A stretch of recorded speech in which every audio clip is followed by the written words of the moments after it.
Welcome back to the Librarium of Ludus Infinium, and our heretical video today will be based on the Chaos God of Bloodlust, War, and Honor. Wait, what? What the hell is Honor doing there? Okay, so first of all, let me take care of the enormous blood crusher in the room. The reason part of Khorne's sphere of influence is Honor is because they believe in a quick death in combat. If you torture or play with your enemy before killing them, that is the realm of Khorne's direct opposite, Slaanesh. So in reality, a worshipper of Khorne could be a bloodthirsty barbarian who kills his targets without a second thought, or an honorable warrior who believes in landing the killing blow as quickly as possible and not letting his enemy suffer. So the questions arise: who is Khorne? Who are his followers? And who among them have made their names famous across the 40k universe? Well, Khorne is the god of war and rage. His currency is blood, and only blood. Oi, boss! Like the orcs use teeth? Great. He's back. Kind of. See, Khorne does not care from whence the blood flows, be it an enemy or a follower who has lost favor, or hell, even a follower who challenged an enemy greater than him and lost. So, as long as the spiky boys give blood, Khorne is happy? Well, yes and no. If they fall out of favor, it could easily be their skull taken. So, boss, is that your spiky boss? No, I'm a renegade, not a traitor. Boss, that makes my brain hurt. What's the difference? Renegades don't necessarily fall to chaos, where most traitors do. I don't follow any of the Chaos Gods. I just don't follow the Imperium either. Okay, boss, keep going. I'm confused now. I'll just sit here and listen.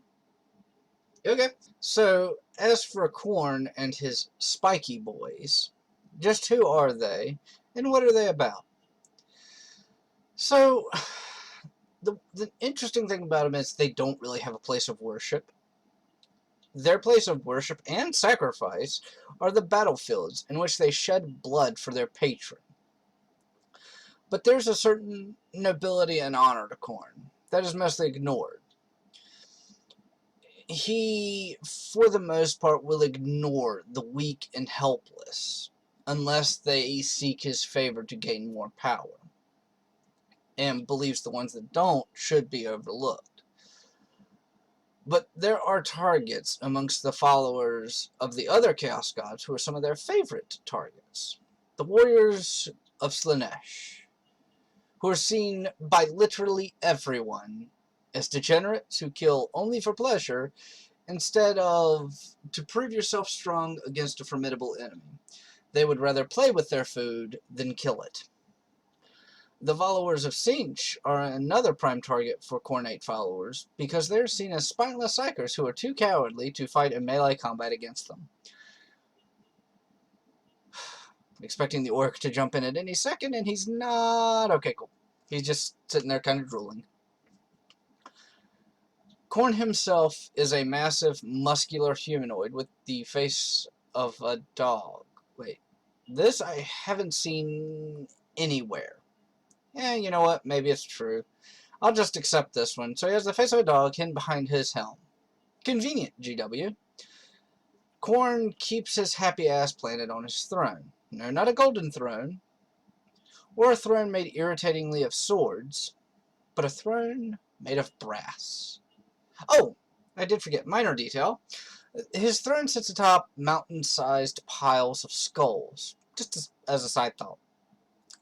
And the piles can be different species, such as orc, tyrannid, human, space marine, whatever. Well, space marine would technically fall under human, but yeah, whatever. Or kills from certain individuals. We're gonna touch on that one later. Or just to make his throne more stable when he is tired of staring out into the warp from a crooked angle. Another side note, all of the Chaos Gods have a kind of a holy number. Khorne's is 8.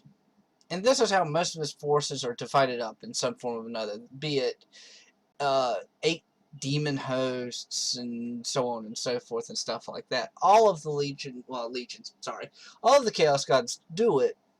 And actually, two of the most interesting are the Thousand Sons of Tzeentch, who have 9 cults, and the Death Guard, who have 7 great companies. Let's start with those who are less than human in Khorne's armies. But actually, real quick before I start, I do want to make clear that no one in Khorne's armies, be it demon or humanoid, have any concept of friendly fire. So, now that that's out of the way, we start with the lesser demons, the Bloodletters, Fleshhounds, and Juggernauts. The Bloodletters are humanoid in the sense that they are bipedal and have 2 arms. That's it. That really is the definition of humanoid, but they don't look human at all. Because after that, you have their elongated heads and Gene Simmons-like tongue, and thank God they aren't Slaneshi demons. Anyway, getting firmly away from that thought, moving on to the Fleshhounds. So, the sources I use say they are canine-like. And I ask, where the fuck do they ever find anything that looked like that as a canine? It has more in common with a fucking bear. But, man, I'll go this far. It looks like a bear mixed with a great cat, like a panther. These things are massive, and they are nasty. They do not remind me of dogs at all. I don't like dogs, and they do not remind me of dogs. Oh yeah, added bonus, they have special collars that make them resistant to psychers, because everyone knows Khorne's feelings towards psychers. Ah, the Juggernauts. I knew I'd find one that'd make me rip my hair out eventually. So these things are weird. They're a cross between a demon engine and just a full-on demon. Meaning they're a kind of a crossbreed of machine and demon. And when I looked into them, it just started confusing me. And I'm pretty sure GW did this just to confuse me at this point. I don't think it's a conspiracy theory. I think that's just obvious. But now we're moving into the greater demons, the Bloodthirsters. These are probably my favorite of all the greater demons. They look awesome. Fanboying aside, though, these things are huge. They stand at 10 meters, or 32 feet high. They have bat-like wings, and look like they could burn your soul from the inside out, just by glancing at you. Oh, and normally they wield a whip in one hand and a great axe in the other. There are some of the 8 different Bloodthirster hosts who use a flail and a great axe, or, hell, even a greater great axe. Because bigger is always better. Now let's talk about the non-demon followers of Khorne. Bosh, is there orcs in that group? No, not in this one, but there is a special mention at the end. Oh, he must be a big warbosh. Actually, I couldn't find anything on how big he was, so I would assume about average for a warboss, which is still pretty fucking huge. Oh, boss, I know who it is. Is it? Not yet, my friend. No. We must wait till the appropriate time. So the majority of Khorne's followers who aren't demons are regular, everyday humans. Well, that's boring. Let's just talk about the world leaders instead. Oi, boss, that's not fair. You should say out humans who aren't that strong and want power over others are the ones that the spiky get helps the most. It gives them the power to take what they want, and the more power they crave, the more the spiky get owns them. I'm actually quite speechless. The orc is right. Wow, I'm really impressed. That's why we have to smash the spiky kit, so he can smash everything else with all those gets under him. Well, that was a nice feeling while it lasted. Technically, it would be impossible to kill any of the 4 Chaos Gods, so no one can smash the spike you get. We have to get a bigger chopper then. I'll look for one while you talk to the nice people. I just said that his greater demons have axes where the blades are as big as space marines. You know this, yeah? Okay, boss, I'll go get one. Well, now I have to find another orc. Well, now that the orc is left and took care of describing how humans fall, I will do exactly as I planned to do and talk about the World Eater Space Marine Legion. Now, many Astartes can fall to chaos for a variety of reasons, and many can fall to Khorne for a smaller variety of reasons. Granted, it's usually limited to either being brutish or seeking more power, but I'm sure there are a couple other reasons thrown into the mix. But none are more famous than the World Eater's Legion of Space Marines. Oh man, these guys had it rough. Thank you, Angron, you douchebag. So it didn't really help that they were a bit brutish to begin with. However, after Angron was reunited with his legion, he decided, oh hey, I have these implants in my skull that make me as angry as if I used a hornet's nest, the same way that Slaanesh uses my brother Fulgrim's mind, so everyone in the legion gets one. Surprise. Not only did they fall to chaos, but they became some of the most feared warriors of Khorne, his berserkers. So, let's talk about some special people and demons under Khorne's influence. We're going to start with the demons first, because the humans are the ones that, well, humans is really a loose term. The Space Marines are the ones that I like the most and have the most knowledge on. So let's start with Skull Taker, a bloodletter who is known across all of the races, and is usually dreaded by all the races, and is one of the most famous of bloodletters. One of his more famous feats is he fought alongside Angron after he became a daemon prince on Armageddon and slew about a fourth of the Grey Knights there, who specialize in fighting chaos and demons. Next, we have Karanak, because that's easy to pronounce, a fleshhound. Now, you may ask how a chaos canine bear thing can get any more unique. Well, look no further, because GW came up with a original answer. They gave it 3 heads, and it protects Khorne's realm. It is in no way, shape, or form a ripoff of Cerberus. And also, it hunts down specific targets of the Blood God's Wrath, not Cerberus. So for our last demonic entry, we have a bloodthirster so scary, so dreadful, that no one could ever defeat him. Oh wait, he was banished back to the warp in late M41? Must have been a horrible battle for his opponents. Plot armor, you say? Siege of Rex, you say? Oh. Angrath the Unbound is the supposedly greatest of the bloodthirsters, and was banished back by an almost exhausted force. No, excuse me, that's a lie. Was banished back by an exhausted force, who had spent years slamming itself against the walls of the traitor forces on Frax. That's kind of funny. Anyways, moving on. Now, before I touch on the 2 Astartes, I feel that I deserve a special mention of an orc.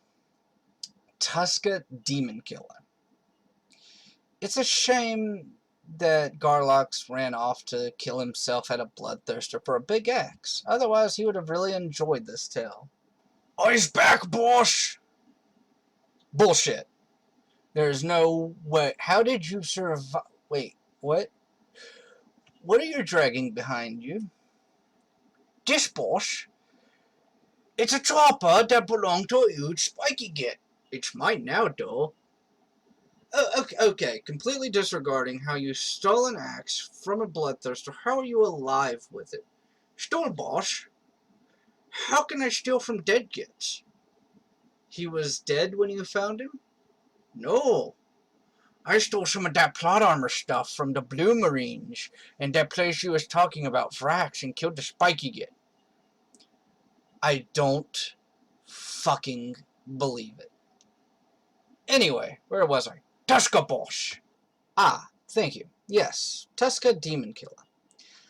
Now, apparently, the second best orc at killing demons, but the best canonically. So, essentially, Tusker had a good fight with some demons as his ship went through the warp, and not only decided that this was some fun stuff, he decided he wanted more of it, so he went to the Eye of Terror, and apparently drew the attention of Khorne, because he was going across a bunch of planets that belonged to Khorne's rivals and making himself a bit of a problem. Eventually, he landed on a planet that did belong to Khorne and just kept hammering away at, I cannot make this up, an entity known as the Blood Prince, because Khorne. And after fighting him for days, well, so, funny story with the Blood Prince, and I do kind of love this story. In their first duel, the Blood Prince had mortally wounded Tusker, and the weird boys that were with him managed to hit him with a psychic attack that stunned him for a second.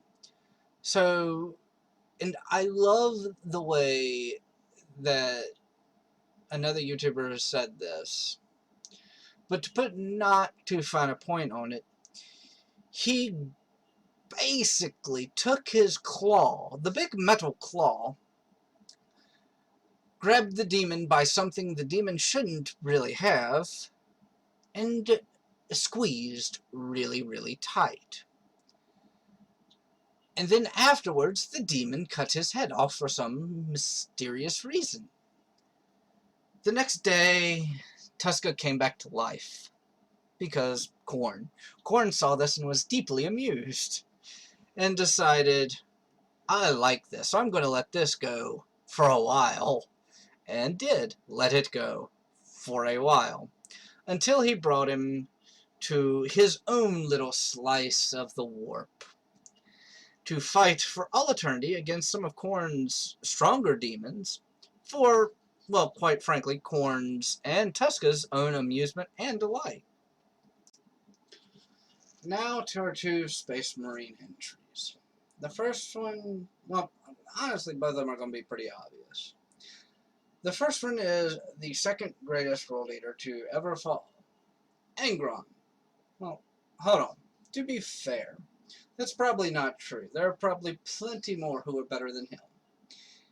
For instance, he failed on overthrowing his homeworld repeatedly, was almost killed by humans repeatedly, who had enslaved him. Oh, and what else did the angry chili pepper of 40k do? Oh yeah, he damned his entire legion with the logic of, if I have to suffer, so do you all.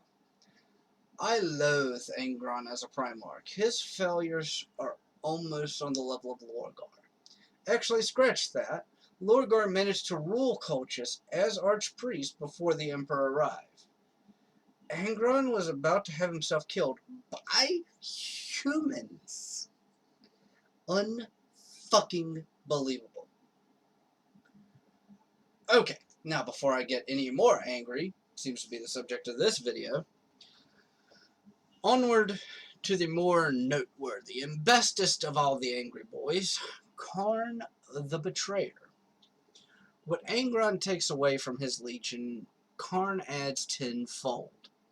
Before falling, Khorne, though being brutal, was honorable, and believed in bringing his enemies a quick death. Nowadays, enemy is kind of a funny word to Khorne. It is essentially anyone within arm's reach of him. Now, I mentioned Chaos Champions who had been around for a long time, who hadn't been mutated heavily. Khorne is a great example. Also, to prove how badass Khorne really is, remember I mentioned the mountain-like piles of skulls by Khorne's throne? Yeah, Khorne has a pile all of his own. This is a pile where the sole donator is Khorne. This will be a character around for a very, very long time, I think, considering he's already been killed twice, and all that's done is piss him off more. I hope you all enjoyed this video on the Blood God, Khorne, and his followers. I hope to see you next week when I talk about Nurgle and his followers. I can smell them from here. Kill me now. Anyway, take us out, Garlax. To all the nice people who got this far, thank you from me and the boss. And we will see you next time. Bye!